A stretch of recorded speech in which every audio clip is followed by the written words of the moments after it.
Shalom adik-adik, kita Shalom. jumpa lagi di hari Minggu. Di hari ibadah Stargi. Halo Kak Win. Pastor. Nah, adik-adik, pada kesempatan pagi hari ini kita akan bersukacita, bersukaria memuji nama Tuhan. Kak Endang, coba kakak mau tanya nih, satu minggu tuh ada berapa hari Kak? Oh iya, hari ini hari Minggu. Ada berapa hari dulu? Kita mulai coba dihitung Kak. Hari Ada hari Senin, terus Selasa, Rabu, Kamis, Jumat, Sabtu, Minggu. Shh, adik-adik, Kak Endang lupa hari. Masa habis hari Rabu langsung Jumat? Aduh, malu. Iya Kak Win, karena libur sekolah. Ayo Kak, sekarang kita mau angkat satu pujian dulu. Hari ini harinya Tuhan. Ayo, mari Mas Pur, kita mainkan Ayo. musiknya. Adik-adik yang di rumah, ayo kita berdiri dulu. Kita mau puji nama Tangan Tuhan. dong, semangat Oke. dong.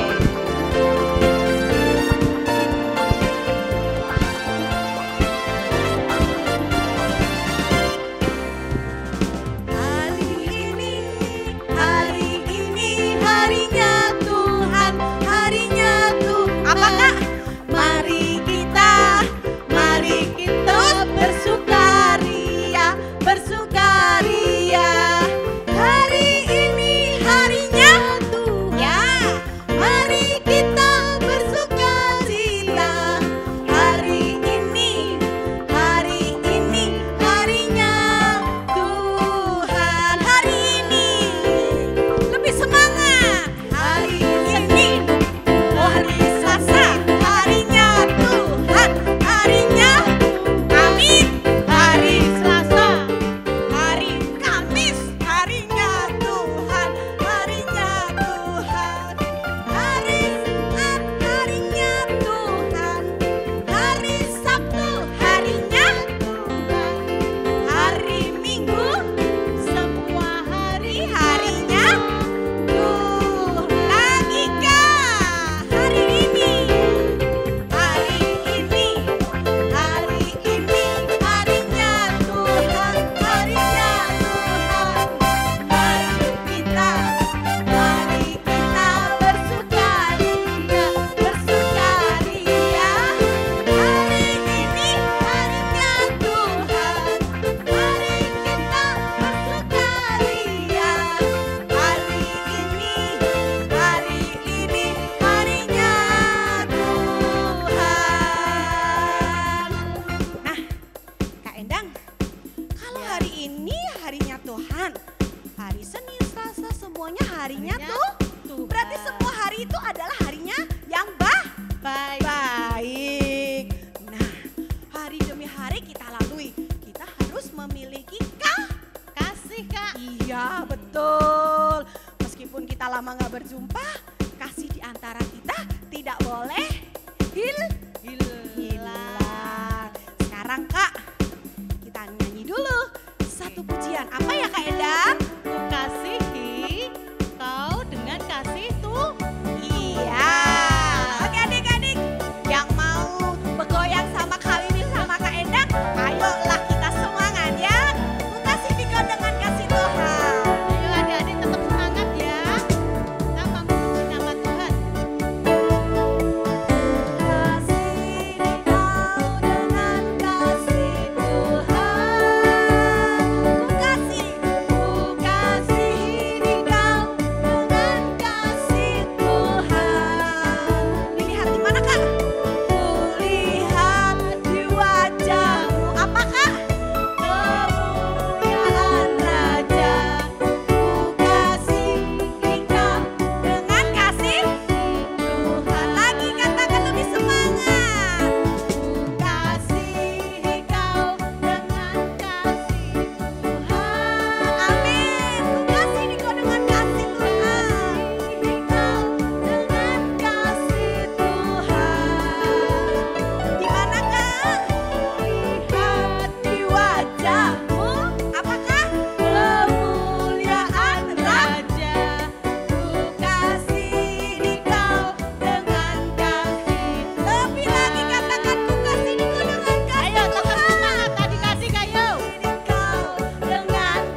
Di mana kita lihat? Kulihat di wajahmu. Apakah? Kemuliaan Raja. Ku kasih di kau dengan kasih. Sekarang sama adik-adik yang di rumah Kak, ku kasih. Yuk, kasih di kau. Ayo adik-adik tetap semangat ya. Ikuti Kak Win. Amin. Ayo biar badannya sehat. Kasih di kau dengan kasih Tuhan. Yuk kita cermin, cari cermin Kak. Lihat di wajahmu. Senyum dong. Ya jangan cemberut. Raja, Ku kasih di kau dengan kasih. Ku lihat di wajahmu. Lihat di wajahmu. Kemuliaan Raja. Ku kasih di kau dengan kasih Tuhan. Yeay, kasih tepuk tangan dong Kak. Bahagia loh adik-adik, kita di dalam Tuhan, kita penuh kasih dan suka cita. cita. Nah, adik-adik, pada kesempatan hari ini kakak mau memberi sesuatu. Apa Kak Win? Apa ya? Ada gerakannya Kak Win. Sebentar Kak Endang. Kita mau main tepuk. Oh iya, oke. Sekarang kita mau belajar tepuk dulu.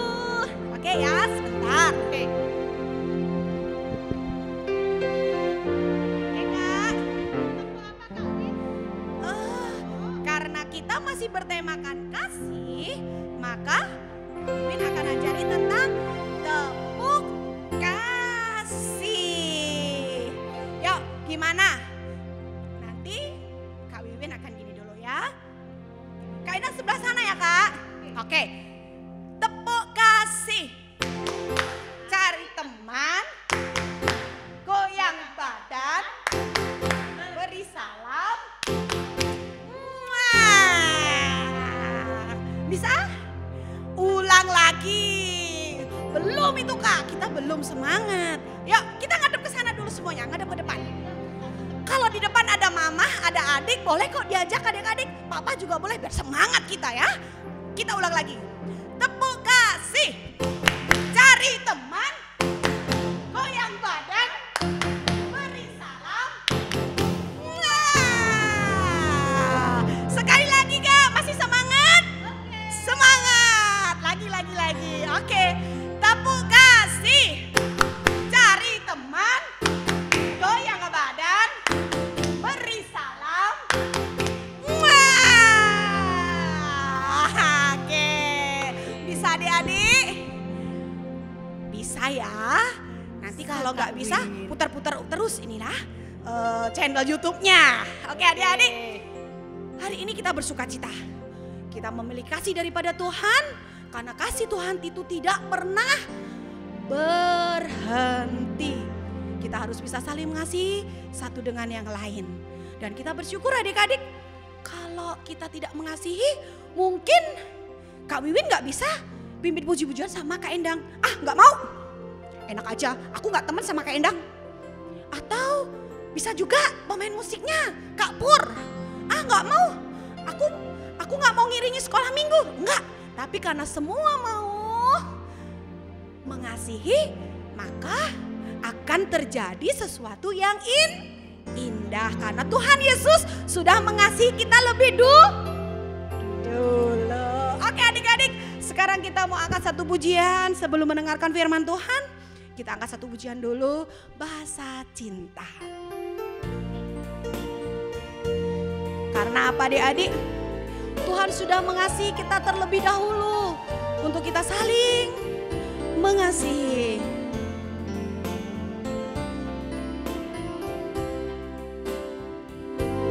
Andaikan aku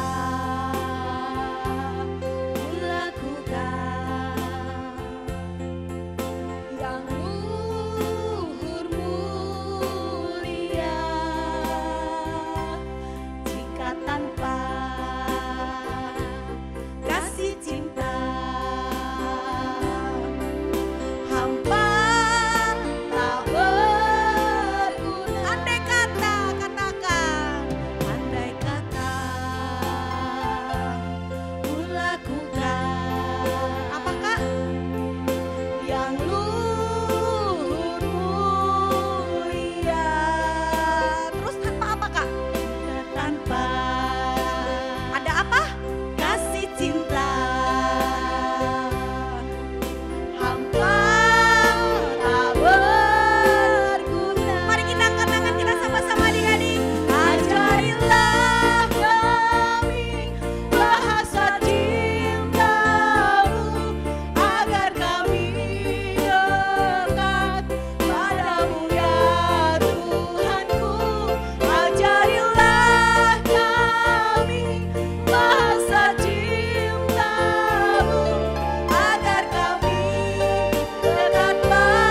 memberikan teladan untuk mengasihi kepada kami orang-orang yang berdosa. Tuhan Yesus yang baik, kami tahu di tengah situasi yang saat ini begitu sulit, kami mau kasih di antara kami tidak pernah pudar, karena Engkau sudah mengasihi kami terlebih dahulu. Terima kasih Tuhan Yesus. Terima kasih. Ajarilah kami. Ajarilah kami bahasa cinta-Mu, agar kami dekat padamu ya Tuhanku. Ajarilah kami bahasa cinta-Mu, agar kami dekat padamu. Katakan sekali lagi. Ajarilah kami, ajarilah kami. Adik-adik katakan sungguh-sungguh. Minta kepada Tuhan agar kita bisa belajar bahasa cinta Tuhan. Ya Tuhanku, ajarilah kami bahasa cinta-Mu, agar kami dekat padamu, agar kami dekat padamu Tuhan, agar kami dekat padamu. Katakan agar kami dekat padamu Tuhan Yesus, dekat padamu.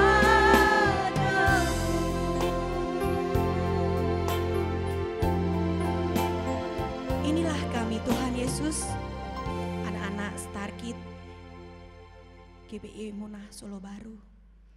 Kami tetap ingin belajar kasih yang daripada Tuhan, kasih yang tidak pernah menuntut balas. Terima kasih untuk semua yang sudah Tuhan berikan kepada kami. Kami tahu bahwa kasih melebihi dari segala-galanya. Tuhan Yesus, sudah banyak kami memuji dan membesarkan nama-Mu. Saat ini kami mau siapkan hati dan pikiran kita untuk kami mau mendengarkan firman-Mu. Kami mau buka hati kami untuk kami duduk diam seperti Maria mendengarkan suara-Mu. Sebab itulah yang menjadi pedoman dalam kehidupan kami,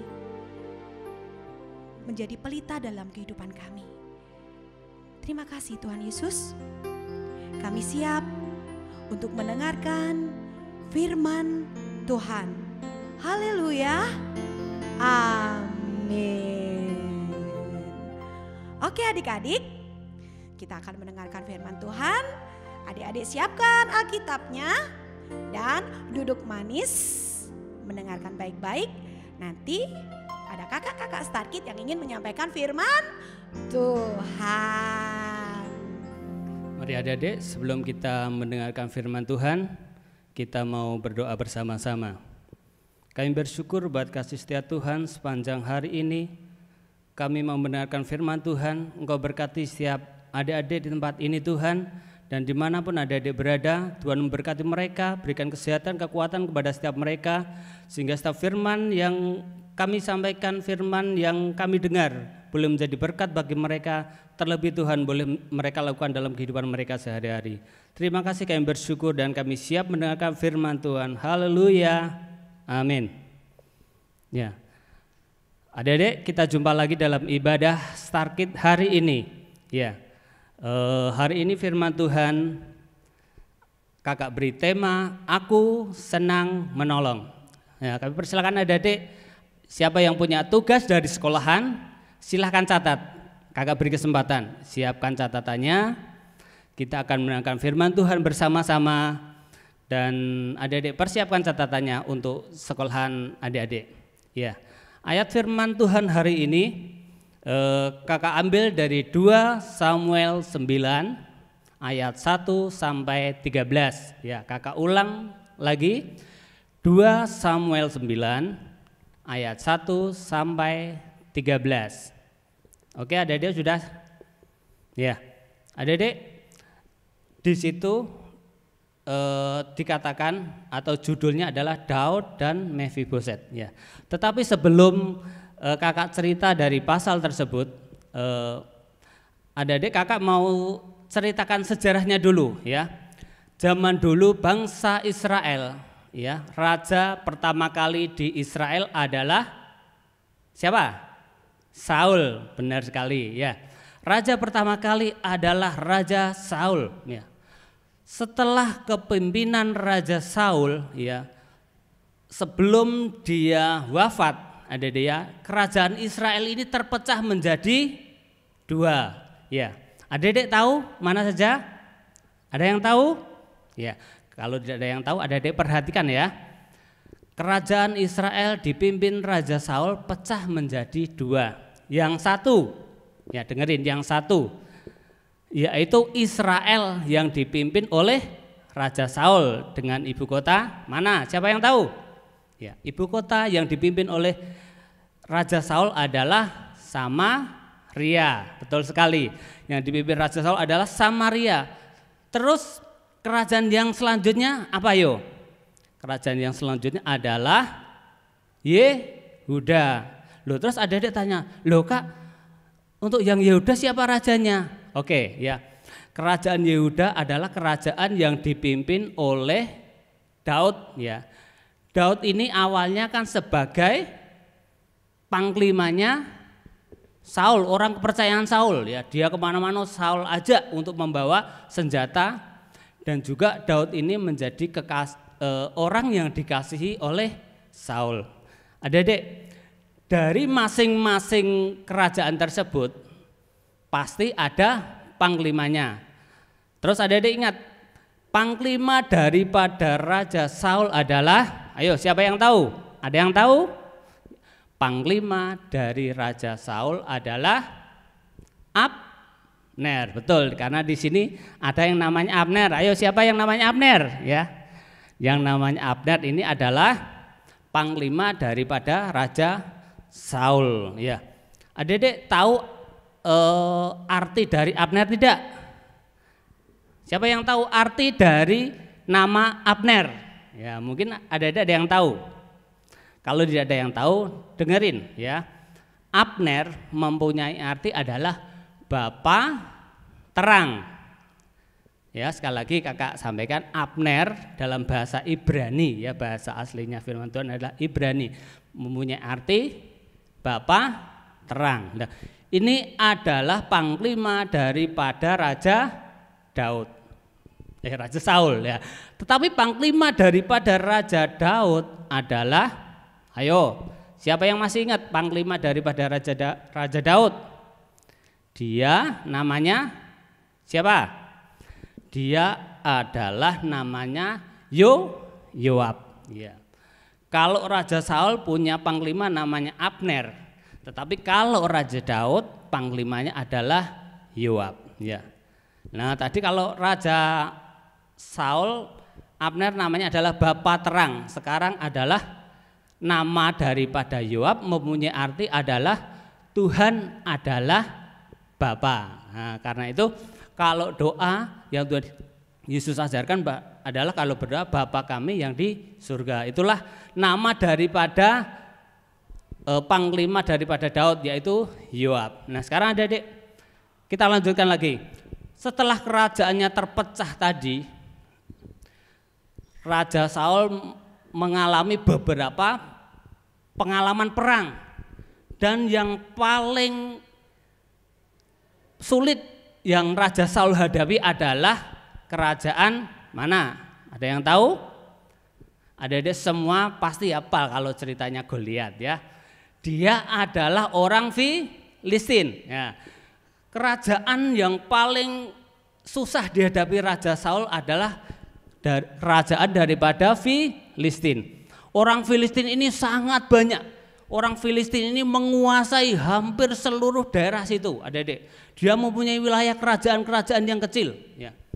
Di situ Saul dikalahkan oleh orang-orang Filistin. Bahkan anak daripada Saul ya, anak daripada Saul yang namanya Yonatan, ya. Yonatan anak yang dikasihi Saul akhirnya juga meninggal karena dahsyatnya peperangan itu. Nah, oleh sebab itu adik-adik, zaman dulu orang berebut kekuasaan, zaman dulu orang pengen merebut wilayah jajahan supaya namanya menjadi terkenal, ditakuti orang. Itulah orang-orang zaman dulu adik-adik ya. Mereka kurang mempunyai kasih ya. Mereka tidak suka menolong seperti adik-adik ya. Kalau adik-adik, kakak yakin adik-adik suka damai, adik-adik suka menolong ya. Karena adik-adik adalah anak-anak yang dipilih oleh Tuhan, dan adik-adik adalah anak-anak yang mencintai Tuhan. Nah, adik-adik, kita teruskan tadi bahwa Saul dan Yonatan dia meninggal dalam peperangan. Lalu kerajaan Israel ini akhirnya terpecah ya. Bahkan anak daripada Saul ini diangkat oleh yang namanya panglimanya Saul, yaitu dia adalah Isiboset. Nah, adik-adik ya, perhatikan ya, Isiboset ini adalah salah satu anak daripada Raja Saul yang selamat. Akhirnya oleh Abner, Isiboset ini diangkat menjadi panglima, menjadi raja di Israel ya.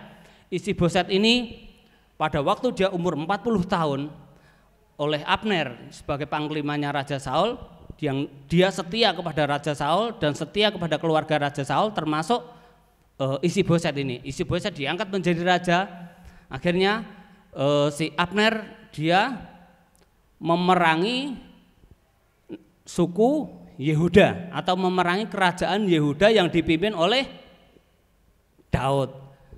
Lalu kira-kira adik-adik, kira-kira peperangan antara Daud dan kerajaan Israel yang dipimpin oleh Abner, kira-kira menang mana? Nah, peperangan itu akhirnya dimenangkan oleh Raja Daud. Walaupun Raja Daud dengan pasukan yang kecil, sedangkan Abner dengan Isiboset dengan pasukan yang besar, tetapi Tuhan di pihak Daud. Tuhan di pihak Daud. Akhirnya peperangan dimenangkan oleh Daud. Nah, peperangan ini adik-adik, orang Israel walaupun banyak dibabat habis oleh Abner, oleh Yoab ya, termasuk Abnernya ini akhirnya nanti juga dibunuh oleh Yoab. Nah, bangsa Israel dihancurkan oleh Raja Yehuda, oleh Daud dan pasukannya. Akhirnya kemenangan di pihak Daud. Nah, Daud ini dulunya dia adalah bersahabat dengan anak Saul. Ya, adik-adik, Daud bersahabat dengan anak siapa tadi? Saul ya. Adik-adik tahu arti sahabat? Ya, adik-adik semua pasti tahu.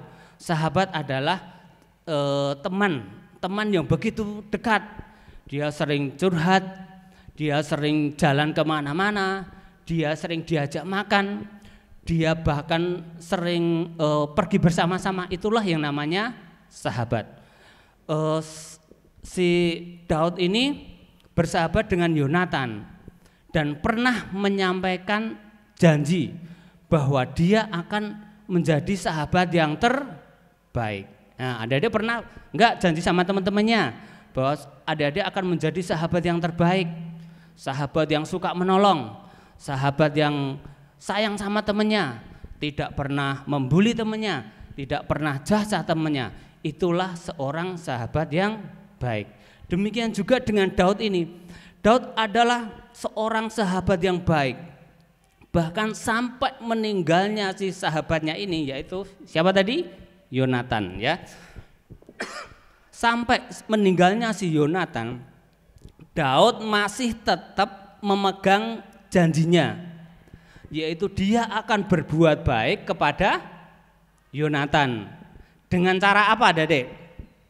Ayo, siapa tahu dengan cara apa? Ya.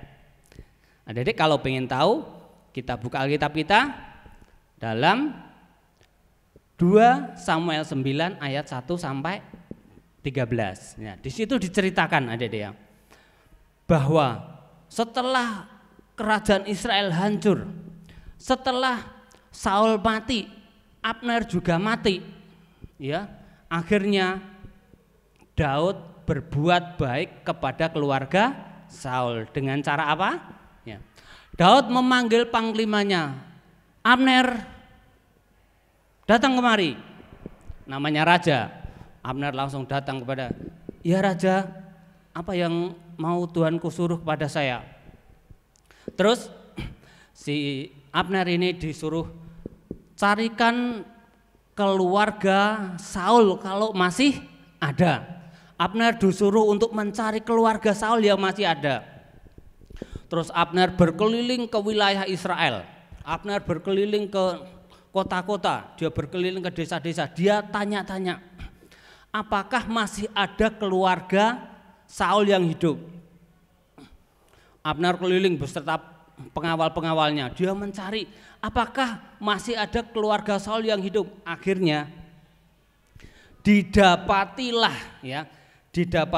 bahwa hamba yang namanya Siba, ya, kakak ulang, hamba yang namanya Siba, dia adalah pengasuh daripada anak Saul yang namanya Mephiboset, ya. Siba adalah pengasuh daripada anaknya Saul yang bernama Mephiboset, ya. Mephiboset ini waktu masih kecil, waktu dia masih balita, ya. Mephiboset ini dibawa oleh Siba karena terjadi peperangan pada waktu ayahnya berperang, pada waktu kakaknya berperang.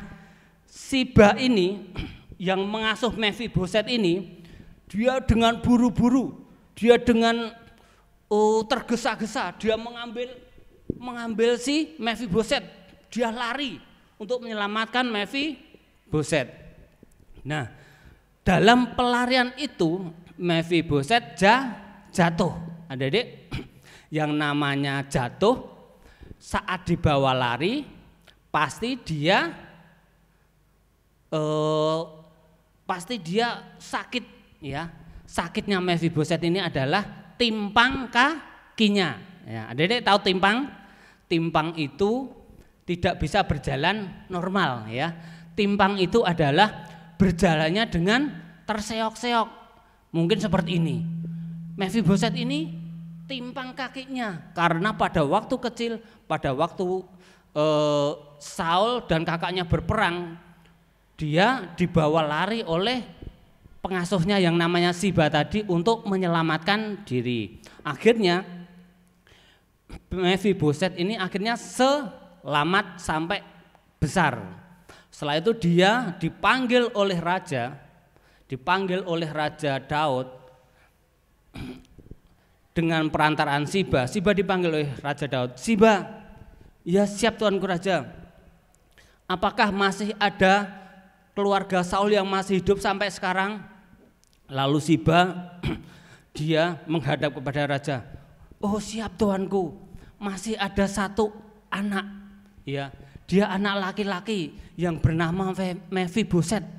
Tetapi maaf tuanku, dia adalah seorang anak yang tidak normal, atau dia adalah seorang anak yang tidak sempurna, karena dia adalah pada waktu kecilnya itu saya bawa lari, akhirnya jatuh, dan akhirnya anak ini menjadi timpang.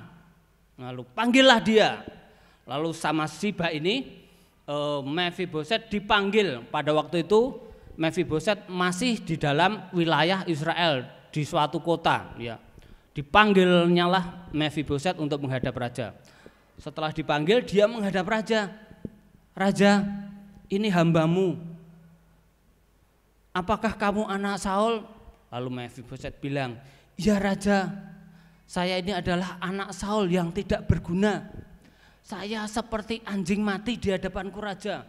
Bayangkan adik-adik, anak raja, dia sampai bilang kepada Raja Daud bahwa saya ini atau Mephiboset ini seperti anjing yang mati, tidak berguna. Tetapi Daud atau Raja Daud telah memberikan kita contoh, ya. Dia menolong orang yang membutuhkan. Dia menepati janji yang dia sampaikan kepada ayahnya. Lalu Raja Daud berkata kepada Mephiboset, jangan takut. Raja Daud berkata kepada Mephiboset tadi, supaya Mephiboset tidak takut. Lalu Raja bilang kepada Siba yang menjadi pengasuh Mephiboset ini, dan Mephiboset juga ada beserta dia, bahwa semua harta atau semua tanah yang diserobot atau direbut oleh orang-orang Yehuda akan diberikan kepada Mephiboset, akan diberikan kepada Siba untuk mengelola tanahnya. Itulah kebaikan daripada Raja Daud, ya. Dia suka menolong, ya. Raja Daud ini dia suka berbelas kasihan, ya. Karena Daud sendiri mempunyai arti adalah dikasihi. Ya, adik-adik, kalau adik-adik punya nama Daud adalah mempunyai arti dikasihi, ya.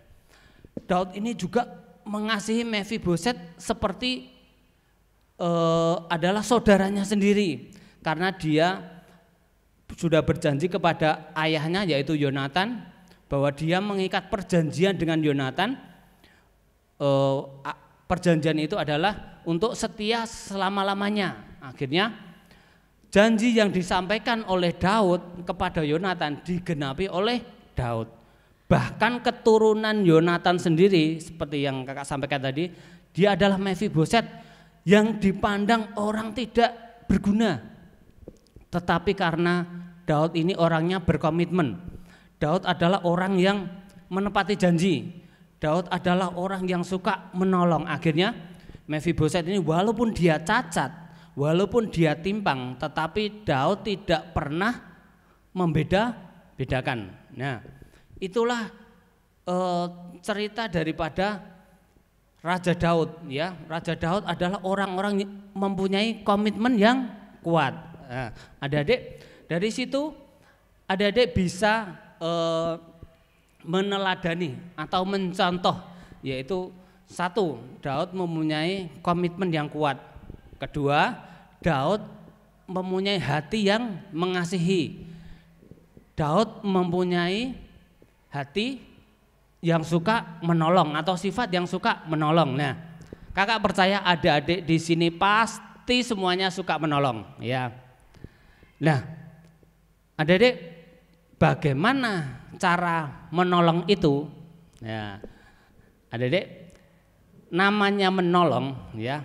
Kalau firman Tuhan katakan, jika kamu memberi dengan tanganmu yang kanan, jangan tahu tanganmu yang kiri. Lah, adik-adik, kalau menolong itu adik-adik harus dengan tulus, ya. Harus dengan ikhlas, tidak dengan paksaan. Itulah arti menolong. Oleh sebab itu adik-adik, kalau firman Tuhan hari ini bahwa temanya adalah aku suka menolong. Nah, marilah tema ini kita jadikan komitmen bersama, ya, supaya kita ini adalah orang-orang yang suka menolong. Lalu siapa yang harus kita tolong?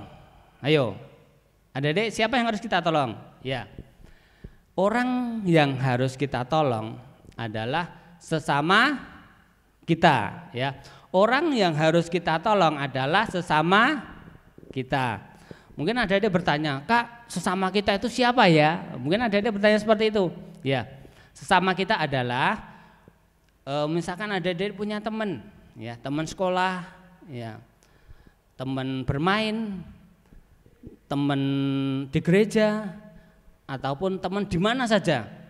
Itulah sesama kita, ya.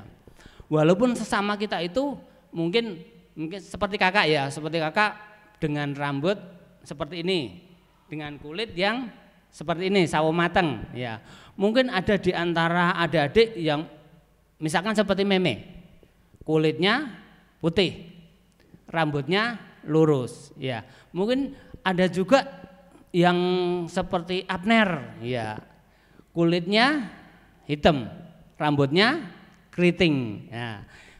Itu tetap sesama kita, ya, karena dari kita ini punya banyak ras, ya. Adik-adik mungkin ada dari suku Jawa, ada dari suku Sunda, mungkin ada dari keturunan Tionghoa, mungkin ada dari Indonesia Timur, mungkin ada dari Batak, dari mana-mana. Itulah sesama kita.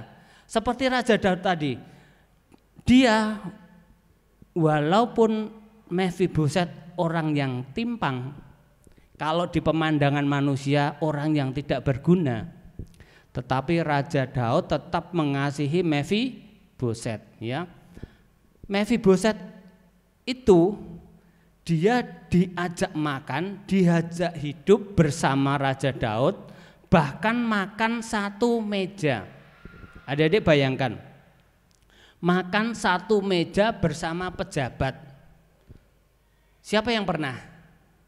Ya, pasti mempunyai suatu kebanggaan. Adik-adik kalau makan, misalkan adik-adik ya, adik-adik diajak makan sama Presiden Jokowi, seneng nggak adik-adik? Ya, pasti adik-adik seneng, ya. Diajak makan sama pejabat, wah luar biasa, pasti ada kebanggaan sendiri. Itulah yang dialami oleh Mephiboset. Walaupun dia timpang, dia tidak sempurna, tetapi Raja Daud karena janjinya kepada sahabat karibnya yang namanya Yonatan, keturunan daripada Yonatan ini diajak makan bersama Raja Daud sampai berakhirnya kepemimpinan Raja Daud, bahkan satu meja. Bayangin, satu meja pasti mempunyai kebanggaan tersendiri. Karena tadi si Mephiboset bilang bahwa hambamu ini adalah seperti anjing yang mati. Wah, adik-adik kalau anjing yang mati kan terus dibuang. Nah, Mephiboset bilang seperti itu. Nah, itulah contoh yang Raja Daud berikan kepada kita. Nah, adik-adik, sekarang ayat hafalannya, ya. Adik-adik persiapan Alkitabnya. Ayat hafalan hari ini adalah Matius 22 ayat 39, ya. Matius 22. Yuk kakak tunggu. Matius 22 ayat yang ke-39. Sudah pada ketemu? Oke, ya. Matius 22 ayat yang ke-39. Ya, sudah kakak bacakan. Dan hukum yang kedua yang sama dengan itu ialah kasihilah sesamamu manusia seperti dirimu sendiri. Nah, adik-adik, firman Tuhan katakan bahwa kasihilah sesamamu manusia seperti dirimu sendiri. Nah, untuk mengasihi sesama manusia, tadi sudah kakak sampaikan contohnya.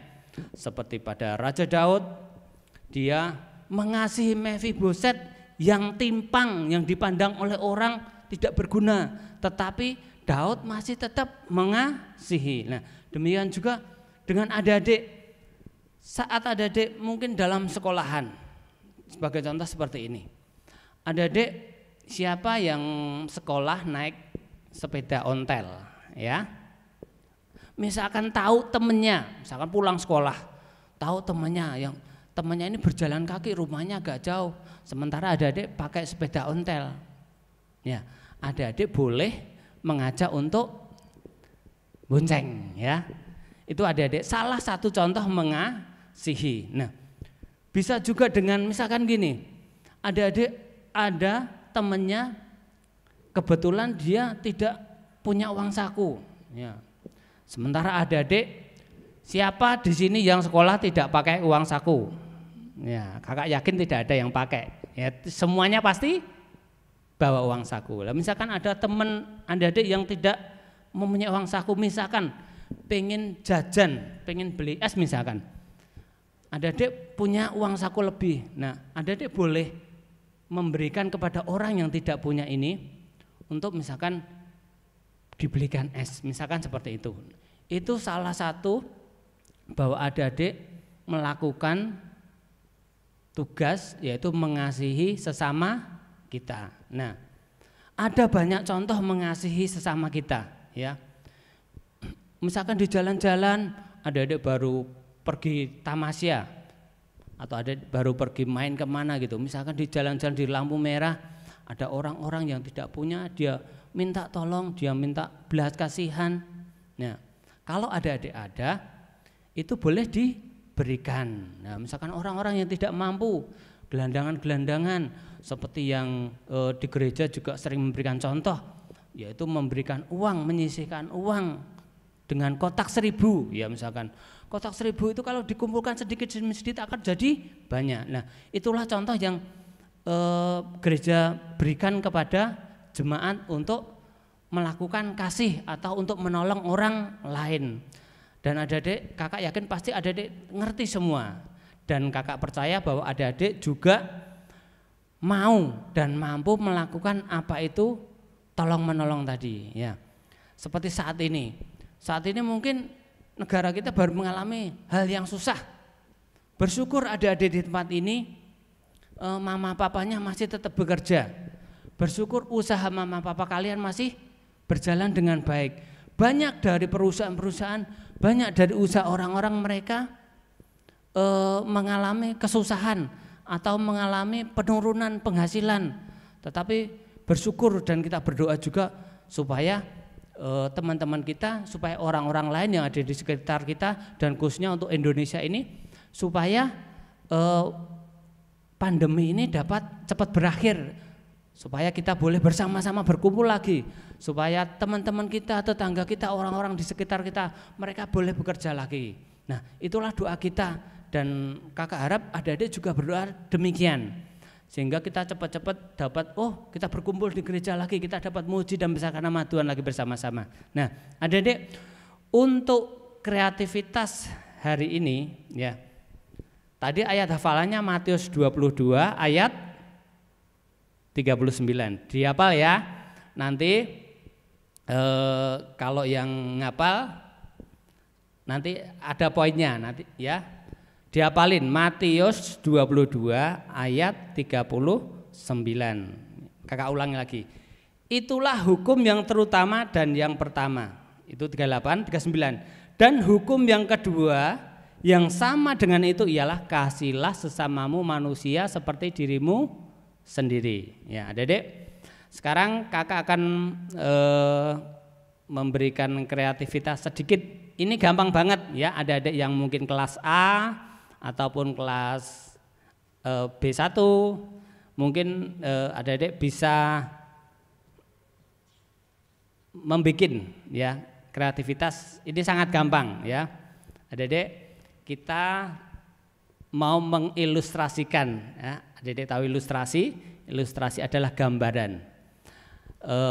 Adik-adik pasti pernah pergi ke suatu tempat wisata ataupun pergi ke pasar malam ya. Adik-adik kalau pergi ke pasar malam di situ ada apa kira-kira?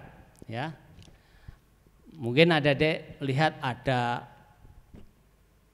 tong setan kalau kita bilang. Nah, tong setan ya. Tong stand yaitu tong yang berdiri, ada sepeda motor muter-muter atau sepeda ontel muter-muter. Itu salah satunya. Lalu ada yang namanya kora-kora seperti perahu. Lalu masih banyak lagi adik-adik. Mungkin adik-adik mungkin lebih tahu ya. Nah, sebelum adik-adik masuk ke permainan tersebut ya, adik-adik pasti beli apa yo? Sebelum adik-adik masuk ke tempat-tempat wisata atau permainan tersebut pasti harus membeli tiket ya. Adik-adik pasti harus membeli tiket ya. Ada yang harganya kalau yang pasar malam paling ya 5.000, 10.000, 15.000. Kalau tempat-tempat wisata mungkin lebih mahal, ada yang 100.000 sampai 1 juta. Itu adalah tiket untuk masuk ke tempat wisata. Nah, sekarang kita akan membuat ilustrasi tiket masuk surga ya. Ini hanya ilustrasi ya adik-adik ya. Ini bisa dibikin gampang sekali ya. Adik-adik yang kelas besar mungkin yang pernah bikin coba diulangi, mungkin ada adik yang masih kecil, yang A1, B1 yang mungkin belum pernah lihat atau belum bisa, boleh dicontoh ya. Ini contoh tiket untuk masuk surga ya. Adik-adik, pertama-tama kita ambil kertas ya, ambil kertas lalu kita lipat kertasnya ya. Ini untuk kreativitas ya. Gampang sekali. Ya. Pertama-tama kita ambil kertas, ya, kita lipat seperti ini, ini tampak dari depan, ini tampak dari belakang, ya, udah paham? Kakak ulang lagi, ini kertas, kita lipat, nah seperti ini, kita lipat seperti ini tampak depan, ini tampak belakang, terus yang kedua, kita lipat lagi, tidak susah kok, ini gampang. Ya, yang kedua seperti ini, ya, ini tampak depan, ini tampak belakang. Kakak ulang ya. Tadi seperti ini, ya. Setelah itu kita lipat lagi masuk. Sampai ke ujungnya sini ya, sampai ke ujungnya sini. Ini tampak depan, ini tampak belakang. Oke, nah boleh dikasih gambar. Sebentar.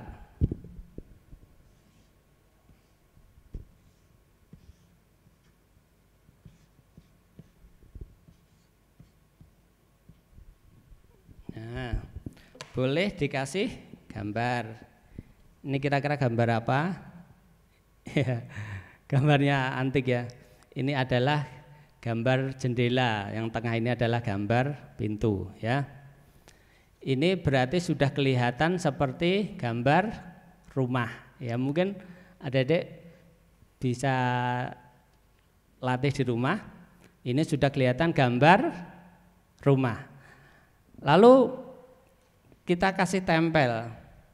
Kita kasih tempel gambar salib. Ya, ini gambar rumah, bikin salib, kita kasih tempel. Ini berarti sudah kelihatan seperti gambar gereja. Ya, ini sudah kelihatan seperti gambar gereja. Nah, oke, ini bisa seperti ini. Misalkan hanya bikin gambar gereja bisa seperti ini. Ini kakak ambil ya, gambar salibnya kakak ambil.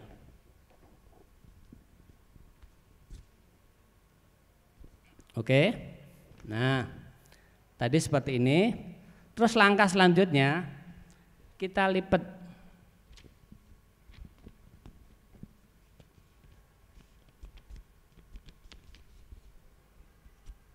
Langkah selanjutnya kita lipat seperti ini. Ya, kakak ulang. Ini tadi dari gambar rumah atau gambar gereja tadi kita lipat lagi. Nih, jadi seperti ini. Ini anggaplah sudah jadi tiket ya. Ini sudah jadi tiket. Lalu adik-adik, tiket itu gimana? Adik-adik membeli tiket. Ya, membeli tiket harga 20.000. Udah, ini dikasihkan harga tiket 20.000. Kalau adik-adik mau masuk ke tempat wisata atau ke permainan tersebut, pasti tiketnya dipotong. Betul Pak? Betul ya. Pasti tiketnya dipotong. Ini cara motongnya seperti ini. Tiketnya pasti dipotong.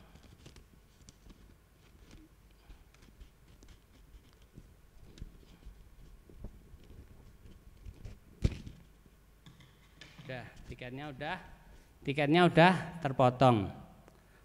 Tentunya tiketnya yang satu dikasihkan ke yang jaga pintu. Tiketnya yang satu dikasihkan ke jaga pintu. Terus tiket yang potongannya pasti kita bawah. Nah, potongan tiket ini ya tadi kakak bilang bahwa ini adalah ilustrasi tiket masuk surga. Potongan tiket ini kita buka. Nah, potongan tiketnya sudah jadi. Adik-adik, ini gambar apa? Ini adalah gambar salib. Ini adalah salib. Bukan salibnya ini yang membawa kita masuk surga, tetapi salib ini adalah bahwa Tuhan Yesus telah mati bagi kita, ya. Kita percaya akan kematian Tuhan Yesus. Seharusnya yang kita ini yang mati masuk neraka, tetapi karena kasih Tuhan kepada kita, kita diberikan keselamatan melalui percaya kepada Tuhan Yesus, ya. Dia mati bagi kita di kayu salib untuk menebus dosa-dosa kita. Nah, dengan tiket kita percaya kepada Tuhan Yesus ini, Tuhan Yesus memberikan kita untuk kita masuk surga. Tuhan Yesus pernah bilang bahwa aku akan pergi kepada Bapa dan akan menyediakan tempat kepadamu. Ya, Tuhan menyediakan tempat kepada kita yaitu di surga dengan kita percaya kepada Tuhan Yesus. Seperti pada tema tadi bahwa aku senang menolong. Dengan kita percaya Tuhan Yesus juga telah menolong kita, ya. Dia mati di kayu salib menggantikan kita yang seharusnya kita mati. Tetapi Tuhan Yesus menolong kita orang berdosa. Terlebih apalagi kita harus menolong sesama kita. Kita harus menolong teman-teman kita yang mungkin saat ini mereka sedang membutuhkan pertolongan kita, ya. Kita harus belajar menolong sesama kita. Tadi kakak sampaikan bahwa sesama kita tadi adalah orang-orang di sekitar kita, orang-orang yang mungkin perlu pertolongan kita. Seberapa adik-adik bisa, seberapa adik-adik mampu untuk menolong. Mari kita adik-adik, kita akan menolong teman-teman kita, ya. Adik-adik, dengan cerita firman Tuhan pagi hari ini kita boleh meneladani tadi seperti firman Tuhan tadi dalam 2 Samuel 9 bahwa Raja Daud memberikan pertolongan kepada orang lain yang dipandang dunia tidak berguna, tetapi Raja Daud memberikan pertolongan dengan ikhlas, dengan tulus, ya. Demikian terlebih Tuhan Yesus yang telah mati di kayu salib bagi kita. Dia menebus dosa-dosa kita. Dia mati bagi kita. Kita pun juga harus bukti kasih kita kepada Tuhan. Kita harus bisa menolong sesama. Sebisa adik-adik, seberapa mampu adik-adik untuk menolong sesama. Nah, firman Tuhan hari ini kakak cukupkan sekian. Sampai bertemu di minggu yang akan datang.